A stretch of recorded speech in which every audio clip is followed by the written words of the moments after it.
Good morning. स्वागत है आपका 11th क्लास राजनीति विज्ञान ऑनलाइन क्लासेस में। आज हम पढ़ रहे हैं पार्ट 9 शांति। शांति और राज्य सत्ता।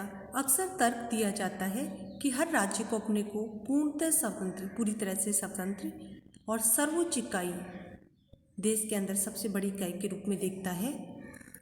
इससे अपने हितों को केवल अपने नजरिए बेटा दृष्टिकोण, सबका दृष्टिकोण अलग अलग होता है, तो इससे अपने हितों को केवल अपने नज़रिए से देखने और हर हालत में अपने हितों को बचाने और बढ़ाने की प्रवृत्ति अर्थात आदत जन्म लेती है।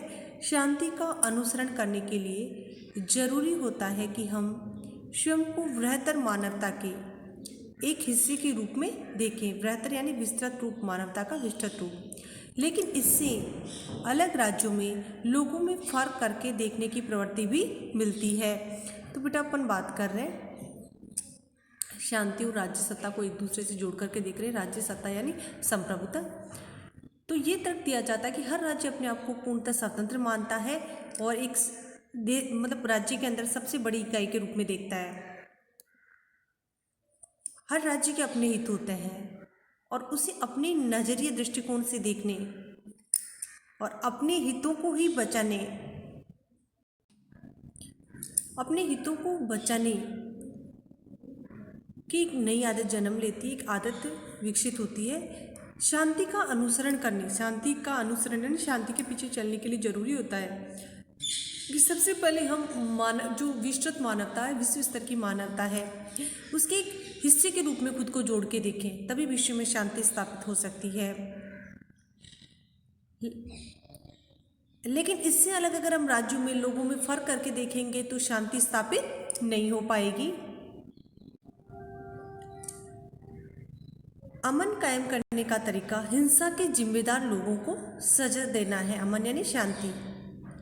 तो डिस्कशन चल रहा है, दो बच्चे आपस में डिस्कस कर रहे हैं। तो जो पहला बच्चा है मुन्नी, वो कह रही कि अमन यानी शांति कायम करने का तरीका क्या है। जो हिंसा के जिम्मेदार लोग होते हैं, जो अशांति फैलाते हैं, उन लोगों को पनिश करना, सजा देना।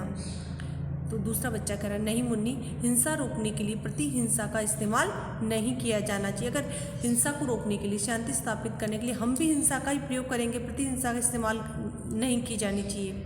हम स्थायी शांति केवल शांतिपूर्ण तरीकों पर जोर देकर ही ला सकते हैं। तो इसमें डिस्कशन में बताया जा रहा है कि जो स्थायी शांति है वह केवल शांतिपूर्ण तरीकों पर जोर देकर के ही लाई जा सकती है। अर्थात हिंसा के बदले में वापस हिंसा करके शांति स्थापित नहीं हो सकती। शांति स्थापित करने के लिए क्या होगा, हमें जो शांतिपूर्ण तरीके, बातचीत के द्वारा, समस्याओं के निदान के द्वारा ही शांति स्थापित हो सकती है। तो मुन्नी वापस जवाब दे रही है, तुम तो शांति के दूत की तरह बोल रहे हो। क्या तुम अपने छोटे भाइयों के साथ भी इसी तरह के शांतिपूर्ण तरीके अपनाते हो या वहाँ प्रतिहिंसा का उपयोग करते हो? तो मुन्नी वापस रिप्लाई कर रही है, वो कह रही कि तुम अभी जो जवाब दे रहे हो कि नहीं, शांति के बदले, हिंसा के बदले प्रतिहिंसा नहीं इस्तेमाल की जानी चाहिए, शांतिपूर्ण तरीके अपनाए जाने चाहिए। तो मुन्नी कह रही है कि तुम इस तरह शांति दूत की तरह बोल रहे हो, लेकिन क्या तुम अपने घर पर अपने छोटे भाई के साथ इसी तरह के शांतिपूर्ण तरीके अपनाते हो? अब हम कंबोडिया की घटना पढ़ रहे हैं बेटा। कंबोडिया में खमेर रूज का शासन क्रांतिकारी हिंसा के नुकसानदेह हो जाने की प्रकृति का दिल दहलाने वाला बहुत ही खास उदाहरण था। यह शासन पॉल पॉट के नेतृत्व में हुई बगावत का नतीजा था, जिसमें उत्पीड़ित जो पीड़ित ग्रुप है, पीड़ित समूह है, खेतीहरों की मुक्ति के लिए तत्पर, खेतीहर किसान के लिए आया है, साम्यवादी व्यवस्था की स्थापना का प्रयास किया गया। तो इसमें बताया जा रहा है कि जो कंबोडिया था वहाँ पर किसका शासन था? खमेर रूज का।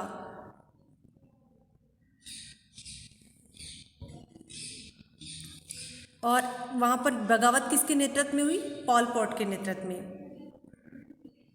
और किस लिए की गई ये बगावत? जो वहाँ पर किसान थे उनको पीड़ित किया जा रहा था, शोषण किया जा रहा था, तो उनको मुक्ति दिलाने के लिए, साम्यवादी शासन की स्थापना के लिए बगावत हुई। इसने 1975 से 1979 ईस्वी तक कंबोडिया में आतंक का राज कायम कर दिया।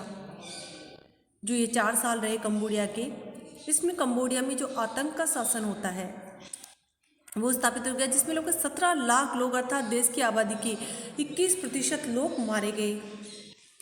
ये पिछली शताब्दी की एक अत्यंत कष्टप्रद मानवीय त्रासदी है।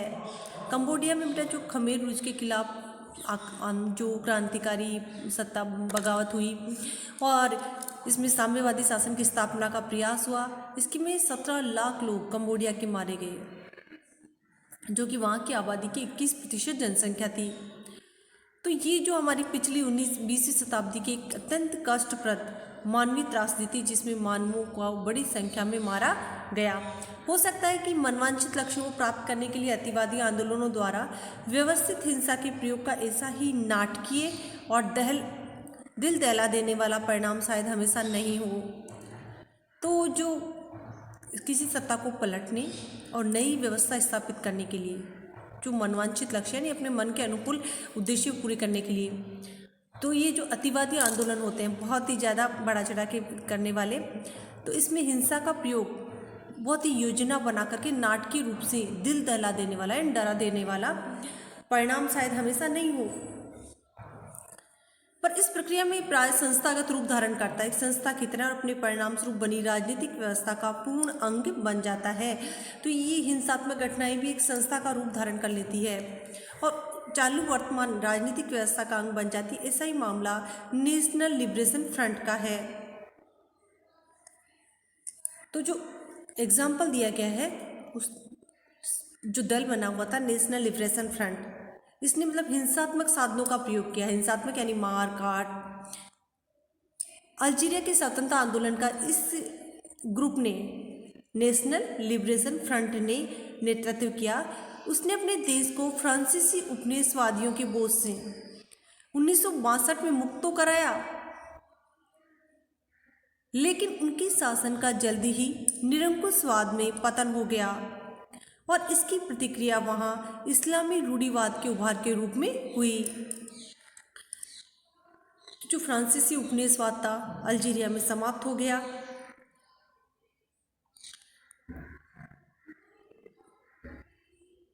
लेकिन जो वापस प्रतिक्रिया सामने आई तो वहाँ पर कौन सी शासन व्यवस्था स्थापित हुई? इस्लामिक रूढ़िवादी शासन व्यवस्था स्थापित हुई।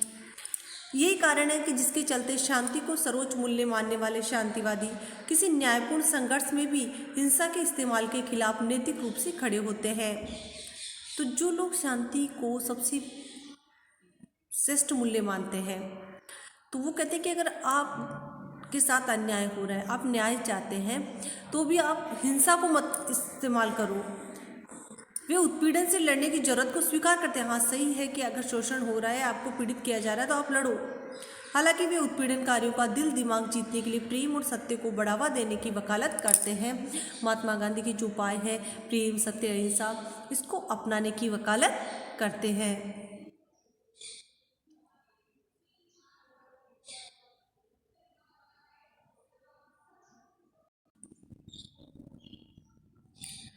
अहिंसा के बारे में गांधी जी के विचार।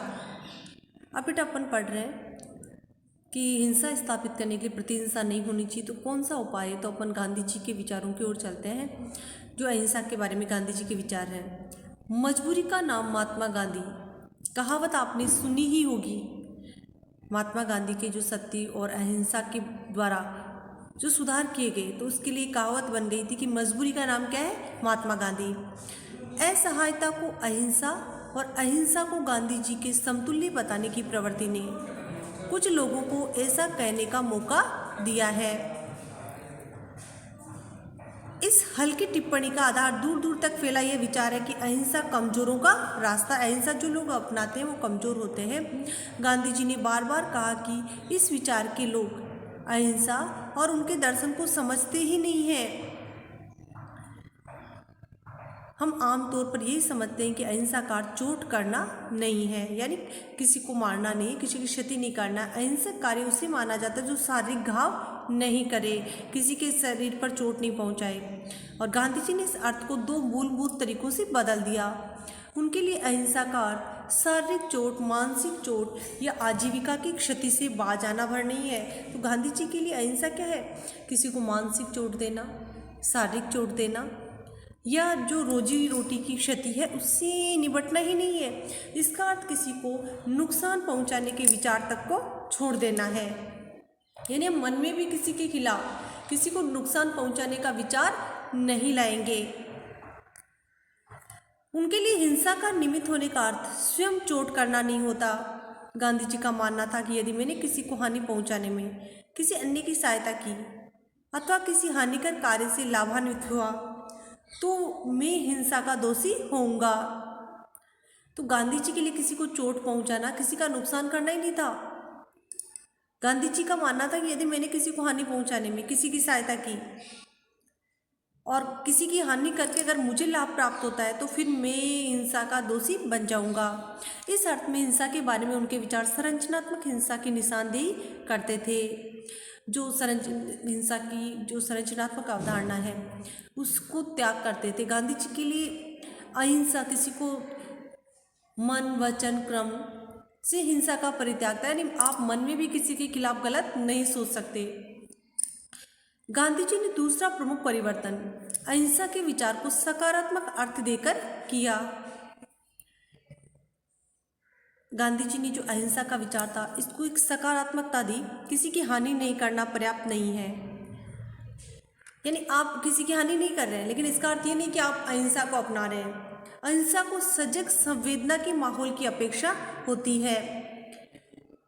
सजग संवेदना यानी हम लोगों के प्रति संवेदनशील हो, सजग हो, जागरूक हो। गांधी जी निष्क्रिय आध्यात्मिकता के विरोधी थे। निष्क्रिय आध्यात्मिकता यानी जिसमें आध्यात्मिक तो आप है लेकिन आप निष्क्रिय हो गए समाज से। उनके लिए अहिंसा का मतलब कल्याण और अच्छाई का सकारात्मक और सक्रिय क्रियाकलाप है। यानी गांधी जी की जो अहिंसा है उसका अर्थ है लोगों का कल्याण करना, लोगों की भलाई करना। इसीलिए जो लोग अहिंसा का प्रयोग करते हैं उनके लिए आवश्यक है कि अत्यंत गंभीर उकसावे की स्थिति में, जब कोई आपको उकसा रहा है गलत करने के लिए, तो ऐसी स्थिति में भी शारीरिक मानसिक संयम रखने का अभ्यास करें, अपने मन को कंट्रोल करें, धैर्य रखें। अहिंसा अतिशय सक्रिय शक्ति है। अहिंसा जो है बहुत ज़्यादा सक्रिय शक्ति है जिसमें कायरता और कमजोरी का कोई स्थान नहीं है। अहिंसा निष्क्रिय होना नहीं है बल्कि सक्रिय होना है।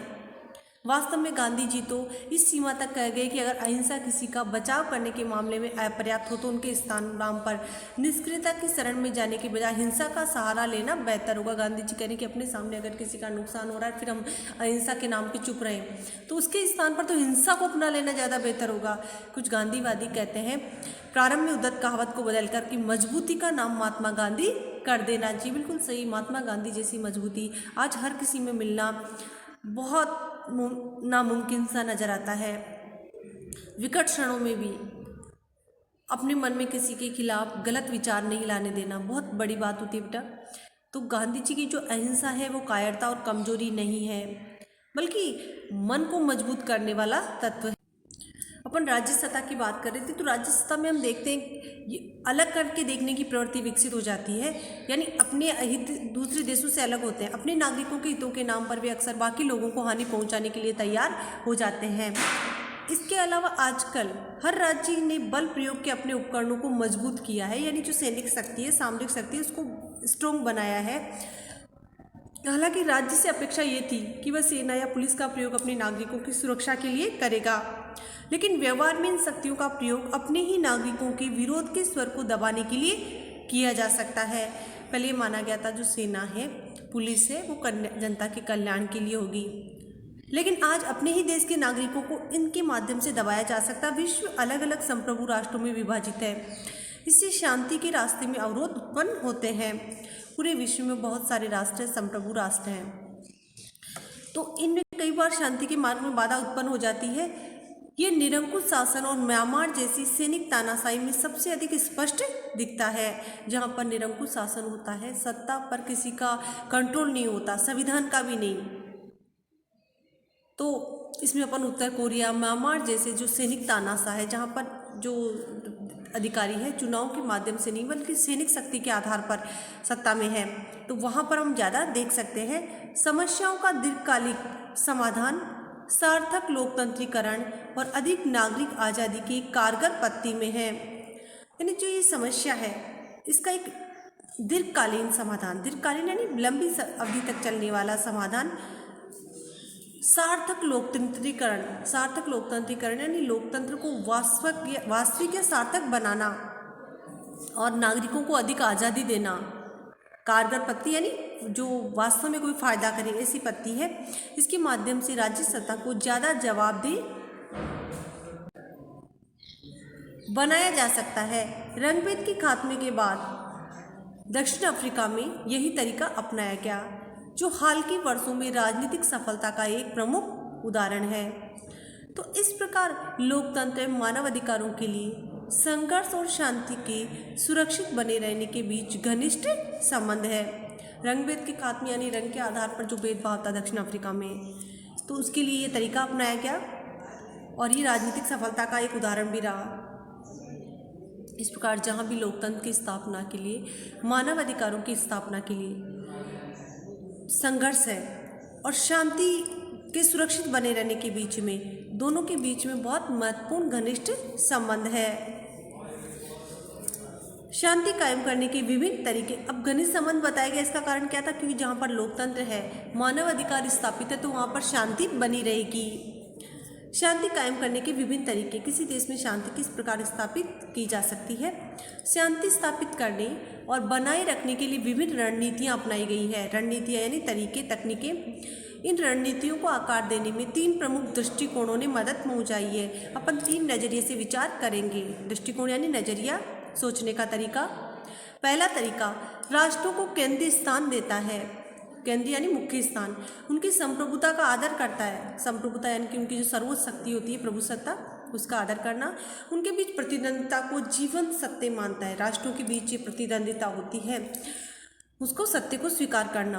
उनकी मुख्य चिंता प्रतिद्वंदिता के उपयुक्त प्रबंधन और संघर्ष की आशंका का शमन सत्ता संतुलन की पारस्परिक व्यवस्था के माध्यम से करने की होती है। और राष्ट्रों की चिंता होती है कि जो प्रतिद्वंदिता है उसके लिए उचित प्रबंधन करना और राष्ट्रों के मध्य जो युद्ध की आशंका है, संघर्ष की आशंका है, उसका समन्वय करना यानी उसकी समस्या का समाधान करना। सत्ता संतुलन स्थापित करना। कहा जाता है कि वैसा एक संतुलन 19वीं सदी में प्रचलित था, जब प्रमुख यूरोपीय देशों ने संभावित आक्रमण को रोकने और बड़े पैमाने पर युद्ध से बचने के लिए सत्ता संघर्षों में गठबंधन बनाते हुए तालमेल किया। यूरोप में ऐसा शक्ति संतुलन देखा जा सकता है। तो वहाँ पर युद्ध से बचने के लिए सत्ता संघर्षों में तालमेल बनाया गया। दूसरा तरीका भी राष्ट्रों की गहराई तक जमी आपसी प्रतिद्वंदिता की प्रकृति को स्वीकार करता है, लेकिन इसका जोर सकारात्मक उपस्थिति और परस्पर निर्भरता की संभावनाओं पर है। जो दूसरा तरीका बताया गया है कि राष्ट्रों के मध्य जो प्रतिद्वंदिता की भावना होती है, जो प्रतिद्वंदिता की आदत होती है, उसको स्वीकार कर लेना। लेकिन इसमें स्वीकार करने के बाद में इसका जो बल दिया गया वो किस चीज़ पर हो? सकारात्मक उपस्थिति पर। और ये मानना कि एक राष्ट्र दूसरे राष्ट्र पर निर्भर है, इनकी ज़रूरतें आपस में डिपेंड करती है। विभिन्न देशों के बीच विकास मान सामाजिक आर्थिक सहयोग को रेखांकित करता है। अपेक्षा रहती है कि वैसे सहयोग राष्ट्र की प्रभुसत्ता संप्रभुता को नरम करेंगे और अंतर्राष्ट्रीय समझदारी को प्रोत्साहित करेंगे। तो इससे जो आपसी सहयोग बना रहेगा, तो इससे क्या होगा? जो राष्ट्रों की संप्रभुता है वो सर्वशक्ति वाली भावना, अपने हितों को प्रधानता देने वाली भावना, उसको थोड़ा सॉफ्ट करेंगे और अंतर्राष्ट्रीय समझ विकसित होगी। तो जब अंतर्राष्ट्रीय समझ विकसित होगी तो क्या होगा? वैश्विक संघर्ष, विश्व में युद्ध कम होंगे, शांति की बेहतर संभावनाएं बनेगी। इस पद्धति के पैरोकारों द्वारा अक्सर दिया जाने वाला एक उदाहरण द्वितीय विश्व युद्ध के बाद के यूरोप का है, जो आर्थिक एकीकरण से राजनीतिक एकीकरण की ओर बढ़ता गया। द्वितीय विश्व युद्ध के बाद यूरोप में आर्थिक एकीकरण यानी व्यापार के आधार पर एकीकरण शुरू हुआ। धीरे धीरे राजनीतिक एकीकरण भी हो गया। पहली 2 पत्तियों से भिन्न तीसरी पत्ती राष्ट्र आधारित व्यवस्था को मानव इतिहास की समाप्त प्राय अवस्था मानती है। जो तीसरी पत्ती है राष्ट्र आधारित राष्ट्र राज्य की जो अवधारणा है, इस अवस्था को मानव इतिहास की समाप्त प्राय अवस्था मानती है। ये अधिराष्ट्रीय व्यवस्था का मनोचित्र बनाती है। राष्ट्रों की जो व्यवस्था है उसका एक चित्र पेश करती है। वैश्विक समुदाय के अभ्युदय को शांति की विश्वसनीय गारंटी मानती है। वैश्विक समुदाय के अभ्युदय यानी जैसे राष्ट्र राज्यों की अवधारणा, तो एक विश्व समुदाय के उदय की भावना।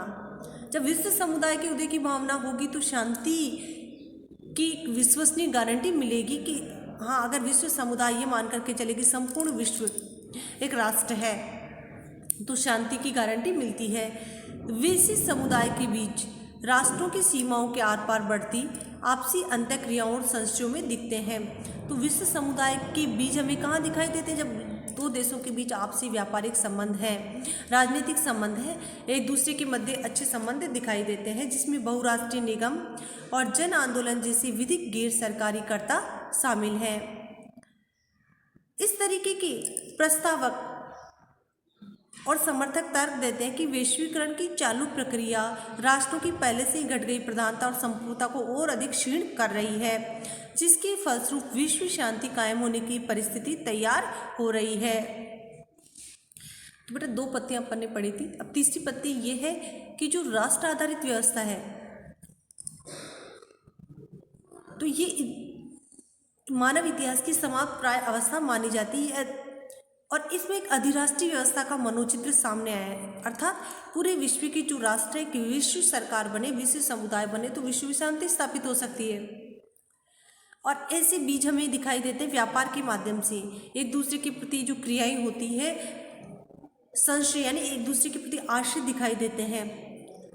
बहुराष्ट्रीय निगम जिनके निगम एक से अधिक देशों में स्थापित है। बहुराष्ट्रीय कंपनी आपने बेटा सुनी है, तो बहुराष्ट्रीय कंपनियों की जो व्यापार करने का तरीका है, तो चाहे वो बहुराष्ट्रीय निगम में वो कंपनियां जिनके जो उद्यम है, निवेश है बहुत सारे देशों में होता है, जिनके प्रोडक्ट सारे विश्व के बहुत सारे देशों में होते हैं। जन आंदोलन जिसमें जनता स्वयं आंदोलन करती है। तो ऐसे विविध गैर सरकारी कर्ता जो सरकार से संबंधित नहीं है, न बहुराष्ट्रीय निगम सरकार से संबंधित है, न जन आंदोलन चलाने वाले संगठन शामिल है। इस तरीके के प्रस्तावक और समर्थक तर्क ये दे रहे हैं कि वैश्वीकरण की प्रक्रिया चालू हो चुकी है, तो इससे जो राष्ट्र है उनकी प्रधानता और संप्रभुता पहले से कम हो रही है और जिसके कारण विश्व शांति कायम होने की परिस्थिति तैयार हो रही है। ये कहा जा सकता है कि संयुक्त राष्ट्र तीनों ही पत्तियों की प्रमुख तत्वों को साकार कर सकता है। संयुक्त राष्ट्र संघ बेटा आप सभी ने नाम सुना है। तो जो तीनों ही पत्तियां हैं उन तीनों ही तत्वों को साकार यानी एक आकार दे सकता है। सुरक्षा परिषद, जैसे कि बेटा हम सभी को पता है, सुरक्षा परिषद किसका अंग है? संयुक्त राष्ट्र संघ का। संयुक्त राष्ट्र संघ के 6 अंग हैं। सुरक्षा परिषद सबसे महत्वपूर्ण अंग है जो स्थायी सदस्यता और 5 प्रमुख राष्ट्रों को निषेधाधिकार, अन्य सदस्यों द्वारा समर्थित प्रस्ताव को गिरा देने का अधिकार, निषेधाधिकार जिसको अपन वीटो पावर कहते हैं। हम सभी को पता है सुरक्षा परिषद के जो 10-15 सदस्य होते हैं उनमें 10 अस्थायी होते हैं और 5 स्थायी। जो 5 स्थायी सदस्य हैं अमेरिका, ब्रिटेन, फ्रांस, रूस और चीन, तो इन्हें वीटो पावर प्राप्त है, निषेधाधिकार जिसको कहा जाता है। तो ये जो वीटो पावर है इसके द्वारा अगर किसी सदस्य ने कोई प्रस्ताव रखा है तो भी ये उसको हटा सकते हैं। प्रचलित अंतर्राष्ट्रीय श्रेणीबद्धता को व्यक्त करता है। आर्थिक सामाजिक परिषद अनेक क्षेत्रों में राष्ट्रों के बीच सहयोगों को प्रोत्साहित करती है। संयुक्त राष्ट्र संघ का जो ये अंग है आर्थिक और सामाजिक परिषद, तो ये बहुत सारे क्षेत्रों में राष्ट्रों के बीच सहयोग को स्थापित करती है, प्रोत्साहन देती है। मानवाधिकार आयोग अंतर्राष्ट्रीय मानदंडों को आकार देना और लागू करना चाहता है। जो मानवाधिकार संगठन है एमनेस्टी इंटरनेशनल जैसी, तो ये अंतर्राष्ट्रीय मानदंडों को आकार देते हैं, उसे लागू करना चाहते हैं।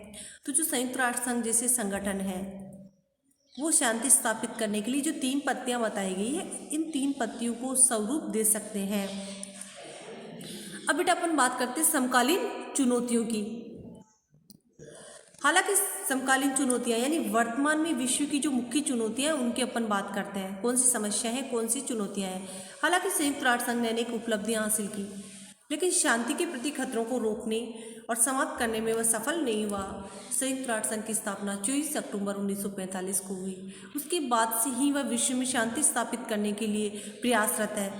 इसके बजाय दबंग राष्ट्रों ने अपनी संप्रभुता का प्रभावपूर्ण प्रदर्शन किया है और क्षेत्रीय सत्ता संरचना तथा अंतर्राष्ट्रीय व्यवस्था को भी अपनी प्राथमिकताओं और धारणाओं के आधार पर बदलना चाहा है।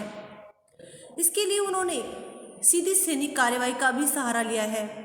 अब बेटा अपन संयुक्त राष्ट्र संघ की बात करें, दबंग राष्ट्र जो विश्व की महाशक्तियाँ थी, जो शक्ति संपन्न राष्ट्र थे, इन्होंने अपनी संप्रभुता का एक प्रभावपूर्ण प्रदर्शन किया है। और इन्होंने क्या किया, क्षेत्रीय सत्ता संरचना और जो विश्व अंतर्राष्ट्रीय व्यवस्था है उसको भी अपने अनुसार बदलना चाहा है, जो महाशक्तियाँ थी अमेरिका, रूस। और इसके लिए इन्होंने क्या किया, सीधी सैनिक कार्रवाई का सहारा लिया। जहाँ भी उन्हें आवश्यकता हुई सैनिक कार्रवाई भी की, विदेशी क्षेत्रों पर कब्जा कर लिया। और ऐसे आचरण का ज्वलंत उदाहरण अफगानिस्तान और इराक में अमेरिका का ताज़ा हस्तक्षेप है। इससे उभरे युद्ध में बहुत सी जानें गई। तो जो सैनिक, जो महाशक्तियाँ थीं, इन्होंने दूसरे क्षेत्रों पर अपना कब्जा करना शुरू कर दिया, इनको पूरे विश्व को अपने अनुसार चलाना शुरू कर दिया। तो ऐसी जो आचरण है इसका एक ताज़ा उदाहरण है अफगानिस्तान और इराक। और इसमें अमेरिका का जो हस्तक्षेप है इसी से संबंधित है, और इससे कई बार अमेरिका या इराक में युद्ध जैसी संभावना बन जाती है, इसमें बहुत सी जानें भी जाती है। आज अपन आतंकवाद का नाम सुन रहे हैं बेटा। विश्व में आतंकवाद सबसे बड़ी समस्या बनकर के उभरा है। तो आतंकवाद के उदय का एक कारण क्या है, आक्रामक राष्ट्रों का स्वार्थपूर्ण आचरण। स्वार्थपूर्ण यानी अपना हित सोचना, दूसरे देशों का नुकसान हो तो हो। प्राय आधुनिक हथियारों और उन्नत तकनीक का दक्ष और निर्मम प्रयोग करके आतंकवादी इन दिनों शांति के लिए बड़ा खतरा पैदा कर रहे हैं। जो आतंकवादी हैं उनके पास आधुनिक हथियार हैं, अच्छी तकनीक है, और इन हथियारों और तकनीकों का प्रयोग करके आतंकवादी दूसरे देशों को दूसरे लोगों को बड़ी निर्ममता से मारते हैं। शांति के लिए एक बड़ा खतरा विश्व में आतंकवाद बन चुका है। 11 सितंबर 2001 को इस्लामी आतंकवादियों द्वारा अमेरिका के न्यूयॉर्क स्थित विश्व व्यापार केंद्र का ध्वस्त किया जाना। बेटा आपने अमेरिका की घटना पढ़ी होगी, ट्विंस टावर। 11 सितंबर 2000 को जो तालिबान संगठन था उसने अमेरिका के न्यूयॉर्क में 2 महत्वपूर्ण केंद्रों को ध्वस्त कर दिया था। इस अमंगलकारी वास्तविकता की उल्लेखनीय अभिव्यक्ति है। तो इसमें अपन आतंक की एक अभिव्यक्ति देख सकते हैं। इन ताकतों द्वारा अति विध्वंसक जैविक, रासायनिक और परमाणविक हथियारों के इस्तेमाल की आशंका दहला देने वाली है। तो जो आतंकवादी हैं आज जैविक हथियार, रासायनिक हथियार और परमाणु हथियारों का इस्तेमाल कर रहे हैं, मानवता को नुकसान पहुंचा रहे हैं।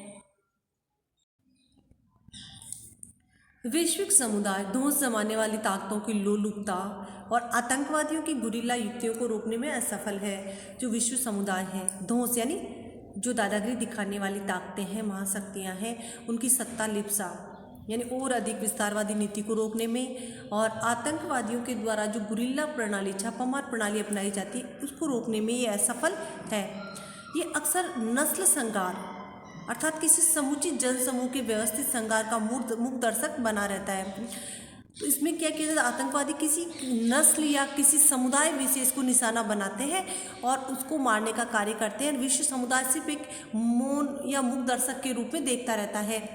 अपन बात करते हैं, रवांडा में साफ तौर पर दिखा। ये अफ्रीकी देश, इस अफ्रीकी देश में 1994 में तकरीबन 5 लाख तुत्सी लोगों को हुत्तू लोगों ने मार डाला। जो हुत्तू समुदाय था उसने रवांडा में रहने वाले जो दूसरा समुदाय है तुत्सी, तो वहाँ उन लोगों के 5 लाख लोगों को मार डाला गया। हत्याकांड के आरंभ होने के पहले खुफिया जानकारी उपलब्ध थी सरकार के पास कि ऐसा हो सकता है, और इसके भड़कने पर जो अंतर्राष्ट्रीय मीडिया में घटना का विवरण आने के बावजूद कोई भी अंतर्राष्ट्रीय हस्तक्षेप नहीं हुआ। विश्व संस्था संयुक्त राष्ट्र संघ ने भी रवांडा के खून खराबा को रोकने के लिए कोई शांति अभियान चलाने से इनकार कर दिया। पूरा विश्व मुख्य दर्शक के रूप में लाखों लोगों को मरते हुए देखता रहा। तो इसका मतलब ये नहीं कि शांति एक चुका हुआ सिद्धांत है। चुका हुआ का अर्थ समझ रहे बेटा आप? इसका मतलब ये कि इसका मतलब अपन इस तरह से बता सकते हैं बेटा,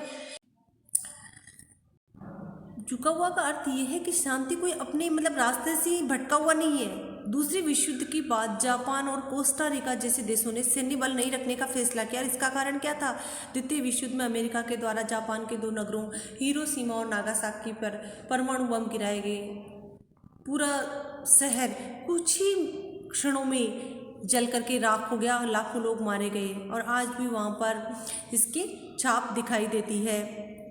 विश्व के अनेक हिस्सों में परमाणुविक हथियार से मुक्त क्षेत्र बने हैं जहाँ पर परमाणु हथियार मुक्त हथियार नहीं है, जहाँ आणविक हथियारों को विकसित और तैनात करने पर एक अंतर्राष्ट्रीय मान्यता प्राप्त समझौते के तहत पाबंदी लगी है, यानी कि परमाणु हथियारों को विकसित नहीं किया जाएगा।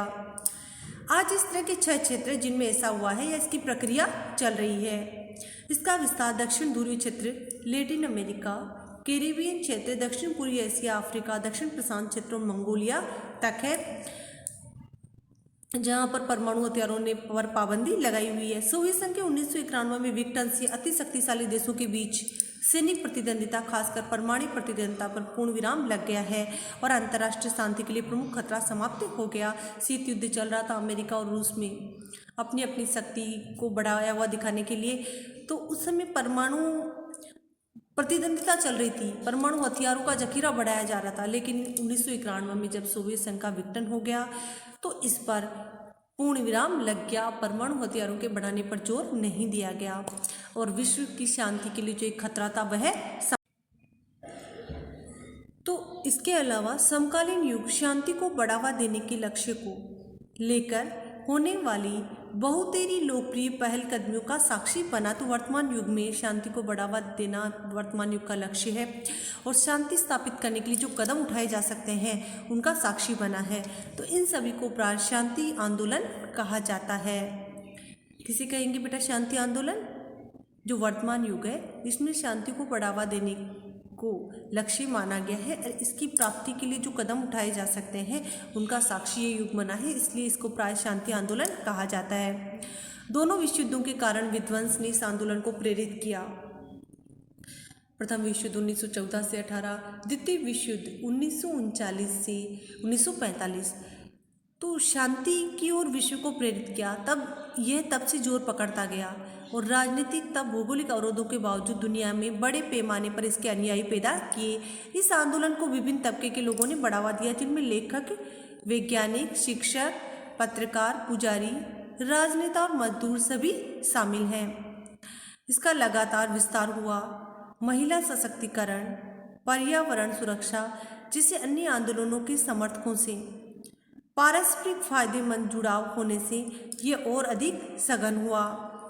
महिला सशक्तिकरण आंदोलन यानी महिलाओं की शक्ति को बढ़ावा देना, पर्यावरण सुरक्षा, पर्यावरण को बचाने के लिए जो मुहिम चलाई जा रही, जो आंदोलन चलाए जा रहे हैं, तो ये सब आपस में जुड़े होने का इसको और अधिक फायदा हुआ। इस आंदोलन ने शांति अध्ययन नामक ज्ञान की एक नई शाखा का सृजन किया। कौन से आंदोलन ने? शांति आंदोलन ने। और इंटरनेट जैसे संप्रेषण के नए माध्यम का कारगर इस्तेमाल भी किया है। संप्रेषण कम्युनिकेशन का जो माध्यम है इसका इस्तेमाल किया है और ये समकालीन विश्व में परमाणु हथियार युद्ध रोकने में सहायक है। निष्कर्ष, इस अध्याय में हमने शांति के विभिन्न पहलुओं, इसके अर्थ, इसके सामने की बौद्धिक और व्यवहारिक चुनौतियों और इनके लक्षणों की तहकीकात की। बेटा ये सच है कि अपन ने शांति का अर्थ समझा और शांति के सामने जो बौद्धिक चुनौतियां हैं, व्यवहारिक या समकालीन चुनौतियां हैं और जो इसके लक्षण हैं, तहकीकात यानी जांच की, जासूसी की। हमने देखा कि शांति की क्रियाकलापों में सद्भावनापूर्ण सामाजिक संबंध के सृजन और संवर्धन के अविचल प्रयास शामिल होते हैं। शांति का जो क्रियाकलाप है इसमें विश्व के सभी लोगों में सद्भावनापूर्ण संबंध दो का सृजन यानी निर्माण और संवर्धन यानी बढ़ावा के प्रयास शामिल होते हैं, जो मानव कल्याण और खुशहाली के लिए प्रेरक होते हैं। शांति के मार्ग में अन्याय से लेकर उपनिवेशवाद तक अनेक अवरोध हैं। जो शांति के मार्ग की बाधाएं हैं, शांति के मार्ग में जो बाधाएं हैं वह है अन्याय, उपनिवेशवाद यानी दूसरे देशों को गुलाम बनाने की भावना और ऐसी चीज़ें हटाने में बेलाग हिंसा के प्रयोग का लालच, अनैतिक और अत्यधिक जोखिमपूर्ण दोनों है। तो स्वराज्य प्राप्त करने के लिए जो हिंसात्मक घटनाएं होती है तो ये शांति के मार्ग में अनैतिक है, जोखिमपूर्ण है। नस्ल संहार, एक नस्ल या एक समुदाय के द्वारा दूसरी नस्ल या नस्ल समुदाय के लोगों को मारना, आतंकवाद, भय और हिंसा से लोगों को डराना, पूर्ण युद्ध के रूप में जो नागरिक और योद्धा के बीच की रेखा को धूमिल करता है। शांति की खोज को राजनीतिक कार्यवाहियों के साधन और साध्य दोनों को ही रूपायित करना चाहिए। यानी शांति की जो खोज है, विश्व में शांति किस प्रकार स्थापित की जा सकती है, तो इसको साध्य भी माना जा सकता है और साधन भी माना जा सकता है। दोनों ही रूपों में से स्वीकार किया जा सकता है। आज विश्व में शांति स्थापित हो सकती है विश्व के सभी लोगों में सद्भावनापूर्ण संबंधों के द्वारा। उम्मीद है बेटा आपको चैप्टर समझ में आएगा। अगर कोई प्रॉब्लम आती है तो आप पूछ सकते हैं।